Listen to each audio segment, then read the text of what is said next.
I'm involved in a number of gender-critical feminist groups in New Zealand, and I am a policy convener for the Women's Rights Party. Tonight I have with me Anna Kerr, from the Feminist Legal Clinic, and the solicitor Bronwyn Williams, who are helping with the tech. Wherever you are coming from this evening, we bid you welcome, and we pay our respects to elders past, present and emerging in Aboriginal and Torres Strait Islander nations across the continent of Australia. We recognise also Te Tiriti o Waitangi as the founding document of Aotearoa, New Zealand, and we honour the women of both countries. We have 3 speakers with us tonight from both New Zealand and Australia, who I will introduce in turn. So 2 of our speakers will speak about gender medicine, puberty blockers, and the medicalisation and indoctrination of children. And the other speaker will speak about reputation management in the women's movement.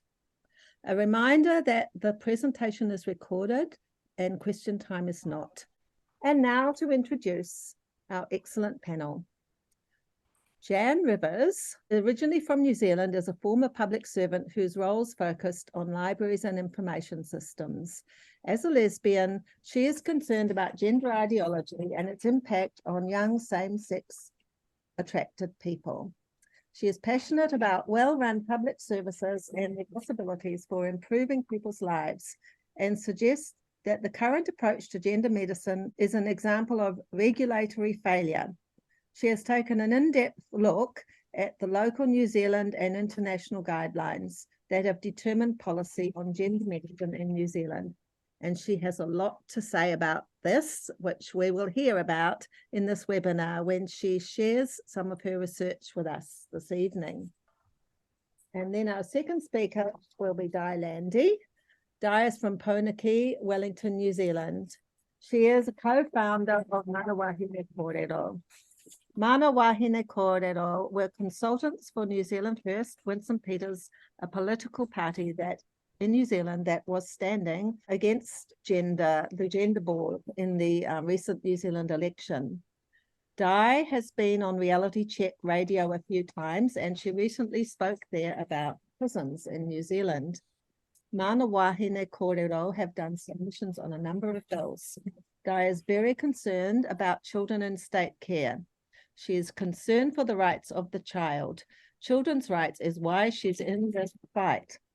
Di is a grandmother and soon to be a great-grandmother and has a spoilt ginger cat. Di will speak about their upcoming event, Voices for Children, which Mana Wāhine Kōrero is holding on the 31st of October.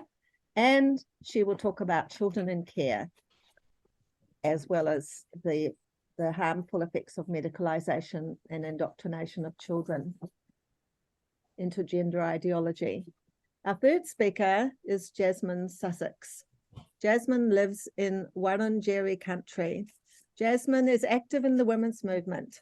She is a mother and was a breastfeeding counsellor, a position she was sacked from for critiquing the erasure of words like mother and breastfeeding. Jasmine has worked in public relations for a quarter of a century since graduating from RMIT University in 1996 with a BA in public relations. One of Jasmine's male public relations lecturers used to sleazily joke that students should ensure we don't drop the L from the word public from our essay cover sheets, as that could be embarrassing. Despite PR being officially birthed with the early propaganda efforts in the First and Second World Wars, there remains a great deal of confusion about what public relations is. Many perfectly sensible people think it means you are good with the public or work in customer service. Jasmine's favourite definition is public relations provides reputation management services or support to organisations and individuals, preparing them for public life. So Jasmine's going to talk about reputation management in the women's movement. So now we will begin with our first speaker, Jan Rivers, and while she's talking, I'm going to add some of the links to her research in the chat. So welcome, Jan Rivers. Kia ora koutou. I'm like Dyke, in from Pornicky, from Wellington this evening. And thank you very much, Janet and Women's Declaration International, for the chance to speak to you tonight. I'm going to be quite dense, I think, and hopefully not go over time. So one of the things that I wanted to do is talk about the quality of transgender research and transgender health guidelines in New Zealand, particularly in New Zealand, although I think a lot of what I say is going to be pertinent to people from all over the world where transgender research is happening. And I'm going to talk a little bit about an upcoming conference and a little bit about GenSpect, which is an organisation that's been around for about 2.5 years now. And I'm going to give you some really brief overviews of some very spectacular, I feel, examples of poor transgender research that's taken place in New Zealand. Then I want to do some commentary on New Zealand's guidelines for transgender health and how also they relate to what are called the WPATH guidelines. So the WPATH is the World Professional Association of Transgender Health. And our guidelines here locally are supposed to be based on the WPATH, the World Professional Association's guidelines. And then I want to speculate a little bit about, so why is it like this? What's actually happening? And maybe do something slightly different from, I think, what most women do when they talk about this. And that comes really from my sort of passion about the public sector. So this is an event that's happening. This is a little bit about GenSpect. So GenSpect was formed in January 2021. It's become a very large organization present in 26 countries. I'm part of a policy group of about 110 people that meet on a special web tool. And we work together, not always amicably, but lots of discussion. It's a really good place for keeping up with the news. And GenSpect, because it started as an organization for parents who were skeptical about their children's sudden gender transition, tend to be very capable. And so I think that's really why it's grown so quickly as an organization. One of the things that they're doing at a conference next week in Denver, in Colorado, is launching a large document called the Gender Framework. So the Gender Framework is a way of looking at what's happening with children when they suddenly announce gender despair or announce that they're transgender. And it's taking it right away from being a medical model to being a much more of a social and psychological model. And as well as looking at the child themselves, it's also looking at that child's family. And I know from being involved with some of the parents of children with gender issues who are being affirmed by everyone in society, no matter what the family knows about the child. I know that the level of distress for parents of transgender children is extremely high. So the Gender Framework looks at that. It also looks at the wider society issues around education and more broadly. The conference, which is going to be happening in Denver next week, is on the 3rd and 4th of November. And that's a big international conference. And GenSpect have decided to follow WPATH. So when WPATH has an international conference, GenSpect will have a conference to match. And then New Zealand is going to be the first place, I think, in the world to launch locally the Gender Framework. So we have an event, a webinar on the 10th of November, and that's going to be very interesting. It has a cost, but if you're interested in coming and you can't afford it, then you can just email the links that are available on this best practice, bit.ly, best practice in gender care, and Janet will be sharing that link later. So the conference has got 2 emeritus professors, a psychiatrist, a doctor, 2 of GenSpect's vice directors, both of whom come from the sort of caring professions, a psychotherapist and a senior Maori emeritus professor who has focused on Maori kind of society, culture, arts, Nahuia Te Awakotuku, who is very well known here in New Zealand. And so my particular piece at that conference is going to be talking about these guidelines in a whole lot of detail, the PATHA guidelines and the problems that I feel that I've identified with them. I'm going to talk now about some examples of bad research in New Zealand. This screenshot is from something called Counting Ourselves, which is the transgender self-organized assessment of the nature of the transgender community within New Zealand. And this is just one very small example from a survey that took 70 minutes to fill in. And what it is a series of questions for people who've retransitioned, which is what Counting Ourselves calls detransitioning. And the thing that I'd like to point out is the reason that Counting Ourselves regards people as detransitioning is almost always because of external pressure, parents who don't approve, pressure from friends, inability to find a job, being pressured by mental health professionals, pressure from your religious community. And very few of them are actually related to internal processes. Now, this is really interesting because the next slide I'm going to show you is a slide from some research which came out in that survey was held in September to November 22. This is some research that came out in April 21, and it was specifically looking at people who detransitioned, and the criteria that people were able to say were the reasons for why they had detransitioned were mostly to do with internal processes. And if you look there, I realized that my gender dysphoria was really related to other issues. So there are two main areas why people detransition. One of them is that they kind of come to realize that it doesn't work for them. It isn't making the difference that they hoped it would. Or the second big area is health concerns about the nature of the medicines and the surgery.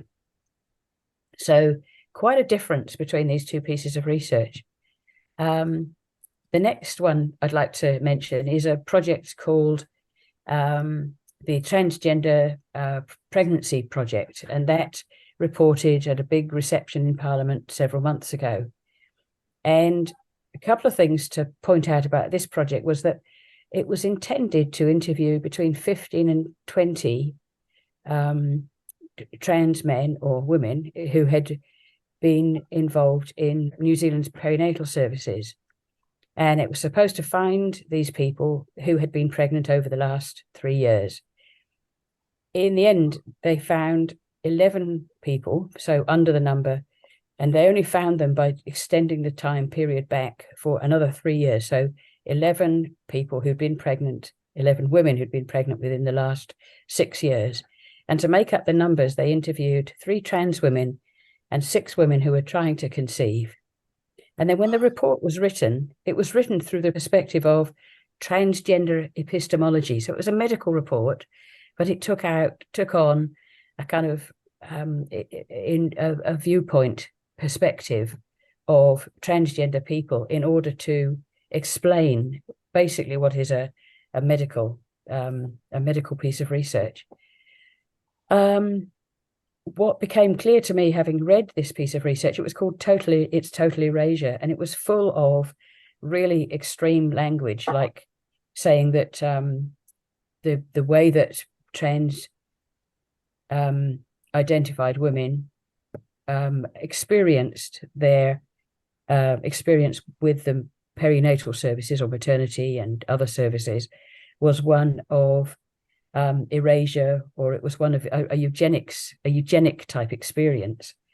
So quite extreme. And it became clear, if you really look into the research, that if what the researchers wanted to have happened is that every person who interacts with a maternity service will be asked what gender they are, what pronouns they have. Every person who interacts will be using resources and facilities that are gender neutral. Every person is going to be regarded as potentially transgender, the language will be completely degendered. So this piece of research, which could not even find an adequate number of people to do the research, is going to be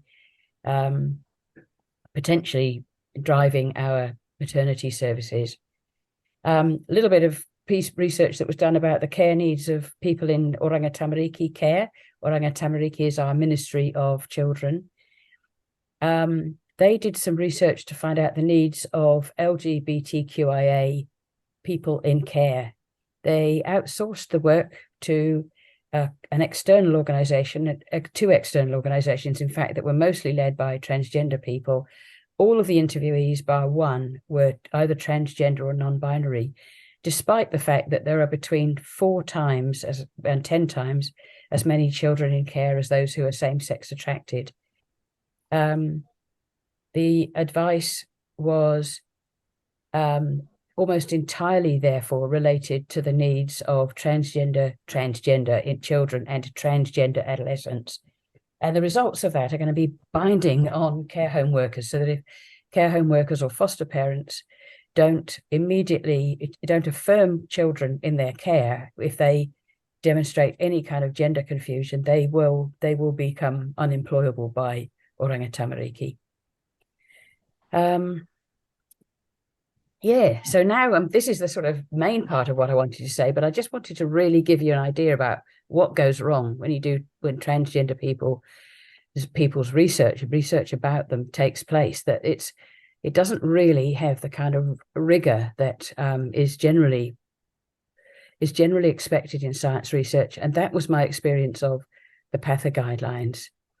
So it's a document that was released in 2018. It was first released by the Transgender Health Lab at Waikato University. And I took a really good look at it, and I discovered that I had to find out quite a lot about how do you create a health guideline. It's not really obvious. So how do you create a health guideline? Well, there are a series of international organizations like the World Health Organization or the National Institute of Clinical Excellence in the UK or the American National Academies of Science that tell you how to do this.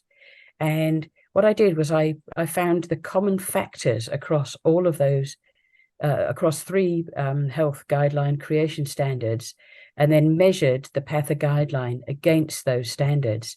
And what I found was that it didn't meet any of the requirements of a clinical guideline. So if you're creating a clinical guideline, what you do first of all is you do a literature review. You find out what there is to know about your topic. And then you work out how to match that research. You kind of work out some guidelines for what's the quality of the research. What do we accept as adequate a quality guideline? And then based on that, you use that research in order to determine medical interventions that you might make in order to improve the health of the population that you want to work with. None of that is in this guideline at all. It's totally devoid. It has little more than 100 references, of which only about half are academic references. And it makes a whole series of recommendations which really have no basis in the research which is provided in order to determine that these are the things that you should be doing with children and young people who present with gender dysphoria or gender distress. So, for example, what I discovered, which I think is really important, is the whole issue of social transition. So basically taking a child who protests that they're the other sex and giving them another name, another dress code, calling them by the opposite sex pronouns. And what I discovered that there is absolutely no research to support that in the PATHA guidelines. WPATH SOC 7, which is the state standards of care in the international ones around this issue of social transition, say that to socially transition a child is a controversial act. It's not something that you should do. And if you do socially transition a child, you should make absolutely certain that they have a way back. So that's, that's quite shocking. I find that here in New Zealand, we're socially transitioning children in large numbers on the basis of absolutely no evidential proof. There's lots more I could say about the standards of care which were released in 2022. They were created with an ethics chapter, but by the time they came out, the ethics chapter had disappeared. They have a chapter on eunuchs. So basically, what is the care program that you would put in place for a eunuch community? They say that there are no evidence-based surveys for delivering care to children and young people, completely ignoring that by the time they were written last year, there were at least 3 national level surveys demonstrating that the evidence for example, puberty blockers was very poor. And so they somehow managed not to find some of the most important research that's been done in the world on the topic of their topic. I'm freestyling a bit now. I just want to carry on. Why does this all happen? Well, there's the obvious causes like misogyny and the rise of gender ideology following after postmodernism. But I would argue that a lot of our issues around the way that women are losing rights are actually the same reasons that other things are going wrong in our society. So the loss of funding for journalism, the privatization of our public sphere, that academic independence is being lost to fee-paying customers who are regarded as customers and not scholars, that the public service ability to provide free and frank advice has gone, that contractors are used in large amounts in the public sector, and there's a huge loss of institutional knowledge, coupled with the idea that at the moment we've got huge new pressures around climate change, around rapid changing technology and biotechnology, that public sector was really not set up to be able to cater for the kinds of changes that happen month by month and year by year. And finally, what I want to say is that to me, there's a really good piece by Helen Joyce, where she says that so often our public institutions, the form remains, but the function becomes completely subverted. And in the case of gender ideology, the idea of caring for children, the function remains, we have a medical service, but in the case of gender medicine, those children are not being treated, they're being harmed and damaged. Thank you very much. And not quite sure how long I've spoken, but I'm happy to field any questions. Great. Yeah, thanks very much, Jan. That was really informative. Our next speaker is Landy. Kia ora, welcome. Oh, kia ora, everyone. Thanks for having me on your panel. As Janet said, I'd like to address the children in care, state care. In New Zealand, we have 4,500 children in state care, and that's in different models and styles of housing. So whether it'll be residential care, foster care, it's not called that anymore, of course, it's got another name. Foster care, in private homes, or boy-girl institutions, and then they also have a justice arm.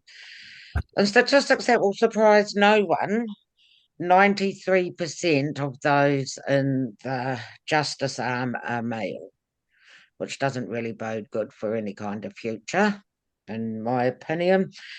Oranga tamariki are the child catchers over here, and they have a captive audience. There's nowhere these kids can escape to. I was reading some of Jan Rivers' research about the rainbow stuff that's infiltrating everywhere, as we've just heard. They just keep interviewing themselves. It's not balanced, fair, or just research or recording. It's like asking Dracula to look after the blood bank. And so they're saturating these children that are in care with the rainbow teachings. And so what that means is to make auxiliary products, which are the binders, the makeup, the clothes, the electrolysis stuff for the hair removal, tucking tape and guidelines for the boys. So these are all to be made absolutely, totally, 100% available in the first instance. At the moment, Oranga Tamariki are advertising for affirmative only Māori practitioners. And where Mana Wāhine Kōrero are concerned, this is all just hogwash. This isn't our culture. And it's been done under the guise of the treaty. We completely disagree with it. The reason I'm worried about these kids in care is that, and they're recording the stats a bit differently now from 6 months ago. So 57% are Māori, 11% are Māori and PI, 6% are PI, and 26% are Euro and New Zealand, Europe, and other. Whereas I only used to record Māori and PI, not Māori and PI. So, I'm just ever so cynical. So I think that's quite, oh, yep, what are they trying to hide with this? These children can't escape it. These children are traumatized. How do traumatized children resist the love bombing?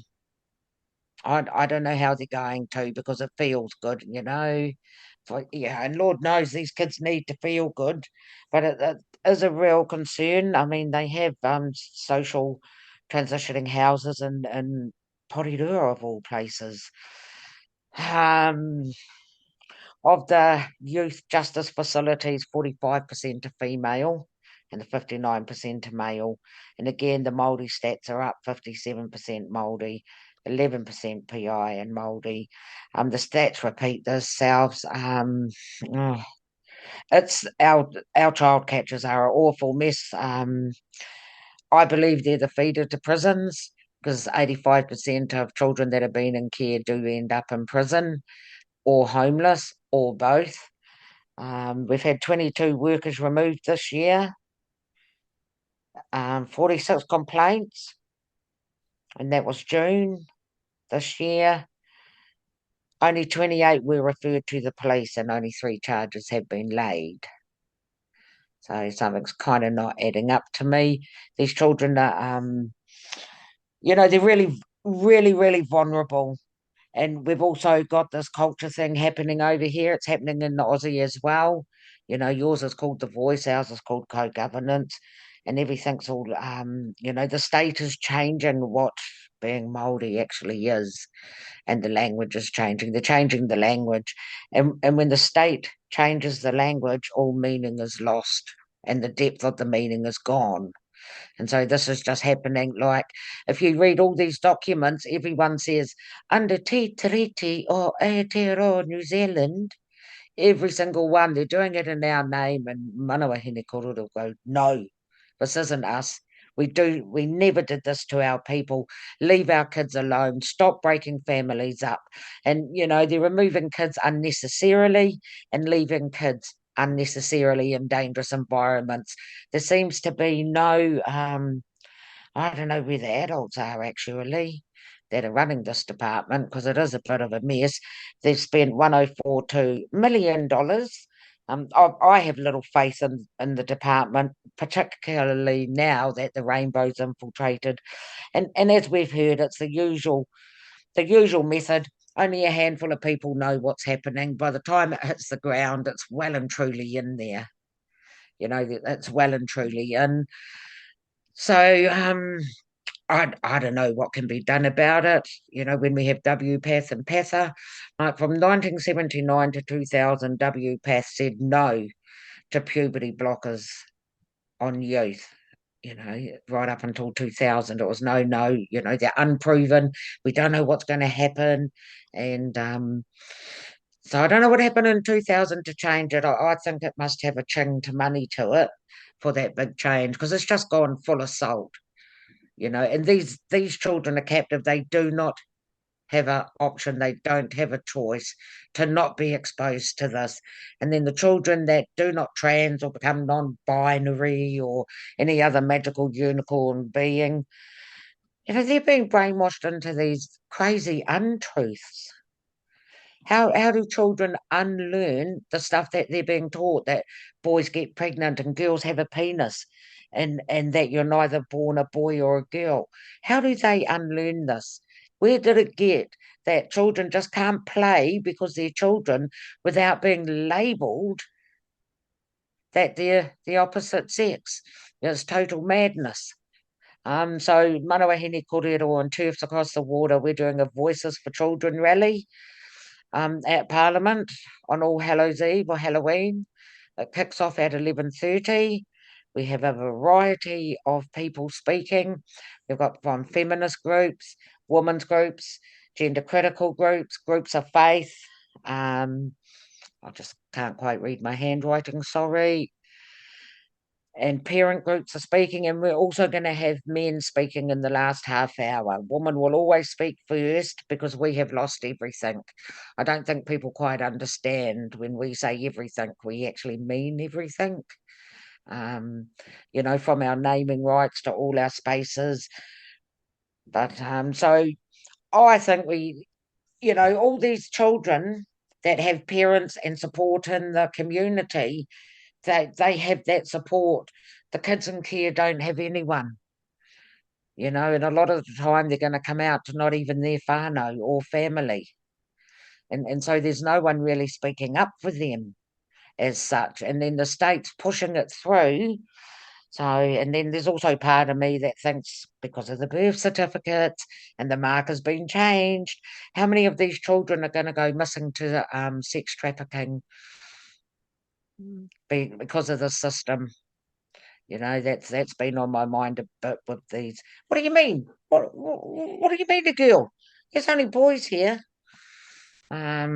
So, you know, it's very dangerous. We all, you know, 99% of kids given puberty blockers end up on wrong sex hormones. We know this, and the damaging, and that's why it's so important to have these rallies. It's great to see New Zealand parents are starting to wake up. I think there's been 5 or 6 in the last month of different groups around the motu, all around both islands, of parent information evenings. I do think we can thank Kelly J. Keane for that. It peaked half the rest of New Zealand. Those that weren't peaked certainly soon become peaked. And then finding out what the RSE is happening is happening in the RSE, and it's very hard to get out of it. And because there isn't a blanket system to do it with everything. So like we've got a Malin Bay primary that pronouns are compulsory, and then we've got a teacher who's lost his job because he wouldn't do the pronoun game. It took Mangawhai Head School over 18 months to get to the board and to get it taken out. Parents have been refused an interview with the board or any time of the board. And once again, some parents still don't know because it's say like, oh, the headmaster and a couple of teachers who push it all through and do it. And it's not till it's well and truly entrenched in there that it's thinking, oh, what's this? But there is no space for it in schools, oh God, there's just nowhere safe for children anymore, you know, hence our rally, and I hope more rallies happen. But it's an incredible time to be alive where children aren't safe, you know. Children have always been the most vulnerable throughout history, children and women. We are the vulnerable, and I believe that's why the TRAs have to bowl women out of the way so that they can get to the children. I don't know why they want to have eunuchs and sterilise all these children. That's a little bit beyond my understanding. But anyone in Wellington, you know, we've got some fantastic speakers coming on. Apart from being nervous, I'm really excited. And we're having it out Parliament because it comes with security and fencing. You know, so, you know, I mean, I've had enough of being spat out and jostled and sworn out and screamed out and finger poked, and I've had enough of that. So it's great that it comes with security and fencing. Maybe there is a change on the wind. I don't really think so. I just think the system's going full steam ahead. I mean, the kids in care over here, you know, we've had them climbing up on the roof. And they were, oh, it's for the KFC. It ain't for the KFC, mate. It's shit in there. These children are being sexually abused and physically abused. And there were fight clubs. And because it all got hushed up and everything, because we can't talk about that. So it's, state care, it's never ever been a kindergarten, but it's even worse now with the rainbow infiltrating. I don't personally, Mana Wāhine Kōrero, we don't agree with social transition. That's just the beginning on that slippery slope. Having transition houses in poor communities is pretty abhorrent. Waitangiroa is where this house is, and there's an op shop that runs, and you can get all your makeup and clothes and, all the auxiliary products and binding for young girls. None of it's harmless. None of it is harmless. This cult has just raced through everything like the billy-o. But, as far as Kapi, whatever his name is, the new dude running OT, Oranga Tamariki, commissioned some report, another report. I mean, I'm sorry to be so cynical, but I just see this as another jobs for mates. Nothing changes nothing changes. So, yeah, get to Parliament on the 31st, come and hear some speakers, and we've got an open floor time where you can speak as well. So, yeah, come and support and start standing up for children, because now more than ever they need us. The kids aren't okay.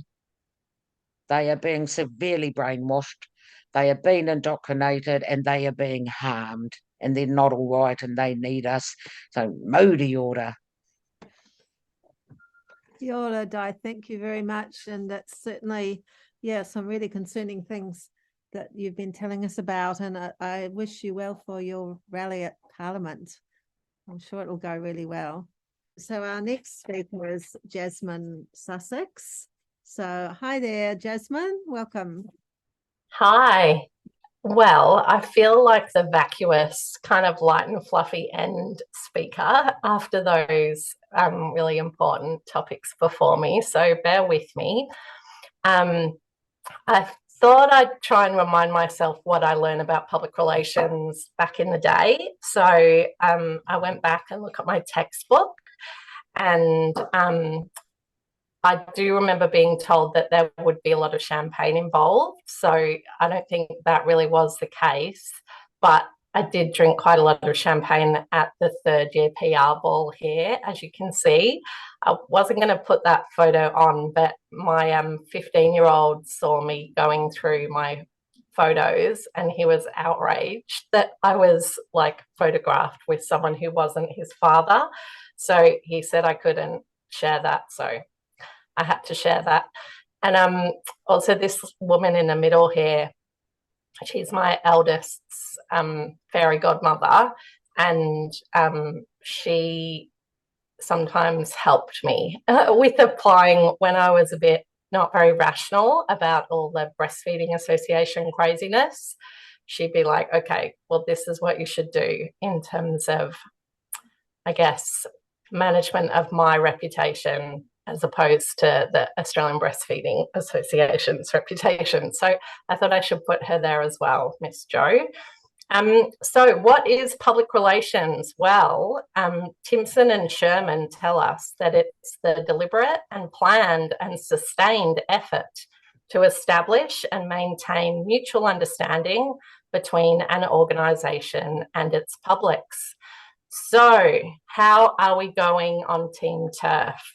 Well, it's a little bit difficult as we're a disparate group of organisations and individual activists who share one thing in common, which is that we know men can't be women and that children should never be told lies about changing sex.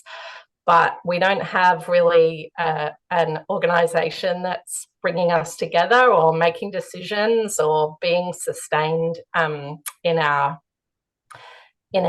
development of mutual understandings between our movement and the public. So sometimes I think that causes some problems for us. But some things are going well. Just like the suffragettes, we've reclaimed our slur noun, and we're now proudly TERFs. So that seems good. And obviously we've upset our opposition with our work. So that might be a positive. But I guess, I didn't really want to talk too much about how to manage reputations, because I think if you're not already doing that as part of your activism, then maybe you don't want to delve into that. You should just do what you're good at. But I wanted to try and give some kind of guidance or suggestions about how to work together to best effect. And so I thought, okay, what could be a golden rule? So I thought, right, well, we'll go for the golden rule, which is that you should do unto others as you would have them do to you. And I think that actually works quite well for us. So sometimes you hear women in this movement complaining about journalists being captured and about organisations being captured. And they definitely have a point, and I complain about it sometimes too.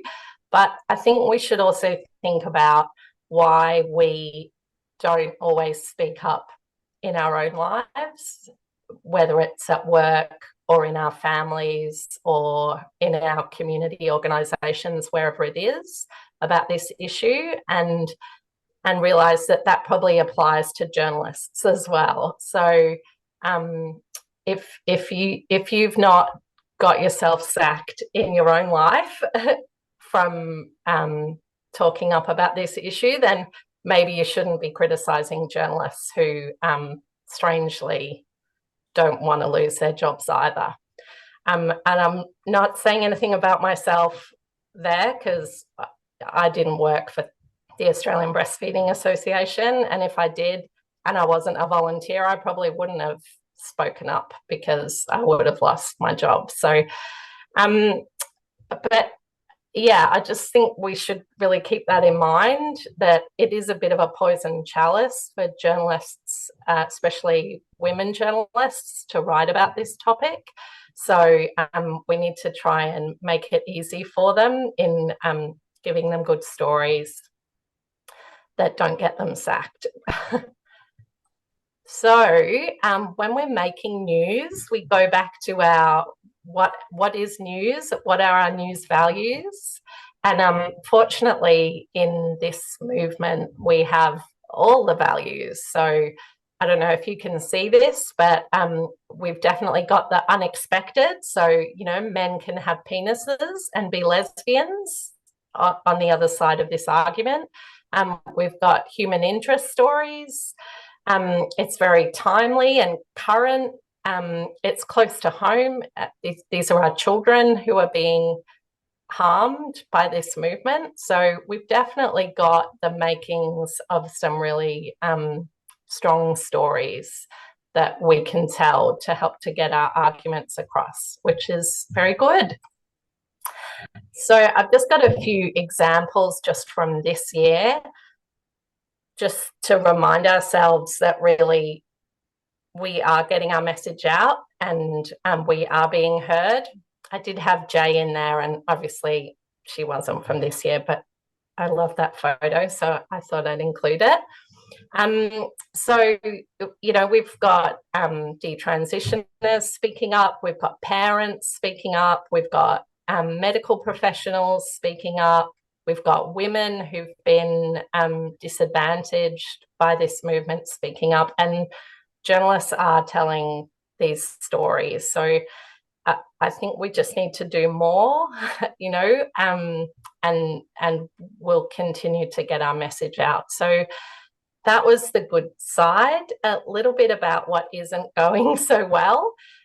So I think it's fair to say that, we're still losing our rights in policy and law. So just this year we've had Queensland, Victoria and New South Wales all looking to sign up to further bits of the, template legislation. So, in Queensland, they finally put through their hate speech and other assorted ridiculous bits and pieces. In New South Wales, you're fighting a valiant effort in New South Wales, and fingers crossed you managed to get them to calm down a little bit. But yeah, you're certainly still, it seems like, going to end up with some level of compulsory conversion therapy legislation. And yeah, in Victoria, they're moving full steam ahead with our hate speech or vilification extension, so that gender identity would become protected in addition to race and religion, I think, is what's currently kind of protected. So obviously that will be a complete nightmare for women. Yeah, more on the depressing side. So I just think this false human rights narrative that the trans-identified males and trans-identified females and their advocates and organizational architecture have been able to push really a long way is really the thing that we need to most focus on dismantling. Calling out that it's not true. As I mentioned before, that this lack of coordination and strategy that we have, it's really great. Now this year we've got Women's Rights Network Australia, and obviously WDI Australia, New Zealand, and FLC have been, working for some years. But I think in terms of that broader reach out to women, we just need to continue to build that, and I guess get back our organisations that we used to have as women, which obviously all went to the other side, 5 to 10 to 15 years ago. So, so children are still being harmed, women are being assaulted. I just did a quick tally this year. We've got, 2 assaults in Melbourne. I know Leah likes to talk about being accosted, not assaulted, in Brisbane. So yeah, she was accosted by a trans-identified male, and also in Ballarat, of course, just recently we've had, I think she's in her 70s now, activist who was assaulted. So that's not the best. So yeah, I just think we are starting from well behind, as I was saying before, and this kind of be kind and false human rights narrative is what we really need to focus on, telling the other side of the story to that obviously this is not kind to allow teenage females to have their breasts removed. It's not kind to make children infertile, which is what happens if you, as we all know, put them on puberty blockers and then straight to cross-sex hormones. So yeah, there is definitely a lot of work to do, and I think also I should just finish by mentioning some of the problems that we're having with Twitter being a cesspit, and that social media keeps really tripping us up. So, perhaps I'll just speak from my own perspective, so I don't offend anyone else. But, a few years ago, my Twitter handle was completely anonymous, and I didn't interact with any organisations that I worked for or volunteered for. I just commented as an anonymous TERF. And just this year, when I got into trouble with the e-safety commissioner with one of the kind of obsessive trans-identified men in this space, and things that I said like 3 years ago, now that my profile is public, he'd gone back literally 3 years and put it in a dossier and sent it around about the place and to the e-safety commissioner. So I guess it's just a reminder to me and to other women that, the internet is forever. And whatever you say, even if it's in an anonymous context, can come back and bite you later.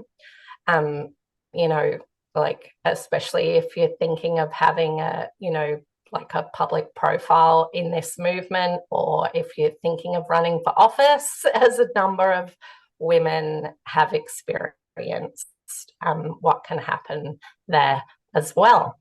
So yeah, I think that's about it. Hopefully we can have a chat about it in the Q&A. Oh, thank you very much, Jasmine. That was wonderful. We are going to move on now to our question time, and I just want to say thank you again to all the excellent speakers. Thanks very much, and for everyone coming to listen.